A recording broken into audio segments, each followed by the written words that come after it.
আজ আমি বাড়িতেই বানাচ্ছি শিক কাবাব। চিকেনগুলোকে সকালবেলায় ম্যারিনেট করে সমস্ত মশলা দিয়ে ফ্রিজে রেখে দিয়েছিলাম ৪-৫ ঘন্টার জন্য। ৪-৫ ঘন্টা পরে ফ্রিজ থেকে মাংসটাকে বের করে দেখছি প্রচণ্ড সফট হয়ে গেছে। বুঝতে পারলাম যে এবার এখন কাবাবটা বানানোর জন্য পারফেক্ট। তারপর একটা শিক নিয়েছি, শিকগুলোকে ছোট, ছোট করে কেটে নিয়েছি ধুয়ে। আর তারপর সেগুলোর মধ্যে মাংসগুলোকে ঢুকিয়ে নিচ্ছি। আর আমি এর সঙ্গে বেশ কিছুটা লেগ পিসও নিয়েছিলাম, যেগুলোতে আমার শিক ঢোকানোর প্রয়োজন নেই। ছোট, ছোট পিসগুলোকে ঢুকিয়ে নিয়েছি। এবার একটা ফ্রাইং প্যানে কিছুটা বাটার আর অল্প একটু সাদা তেল গরম করে নিয়েছি। এবার একে, একে সেই শিকগুলোকে ওর মধ্যে দিয়ে কিছুক্ষণ ঢেকে রাখবো। ঢেকে লো ফ্লেমে আস্তে, আস্তে করে এপিঠ-ওপিঠ করব। তারপর ওপর থেকে আবার একটু, একটু করে বাটার দিয়ে নিচ্ছি, যাতে একটা বাটারের ফ্লেভার আসে। এতে করে কি মাংসটা জুসি হবে আর টেস্টিও হবে।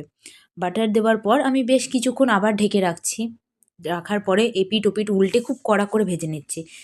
ভেজে নেওয়ার পরে আমাদের মেন কাজ, যেটা তোমরা গ্যাসে অথবা কাঠের আঁচে যে কোনোভাবে চিকেনগুলোকে একটুখানি পুড়িয়ে নিতে হবে। এতে করে একটু ভালোভাবে স্মোকি ফ্লেভারটা আসবে। তারপর গরম গরম সার্ভ দোকানের মতো স্টাইলের চিকেন শিক কাবাব।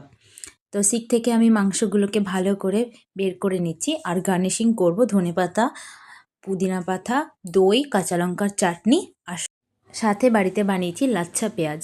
পেঁয়াজটাকে ভালো করে চপ করে নিয়ে তার সাথে লঙ্কার গুঁড়ো, নুন আর পাতিলেবু দিয়ে আধ ঘন্টার জন্য রেখে দিয়েছিলাম। এতে পেঁয়াজটা নরম হয়েছে। এবার এইটা দিয়ে গার্নিশিং করে সার্ভ করছি আমাদের চিকেন কাবাব।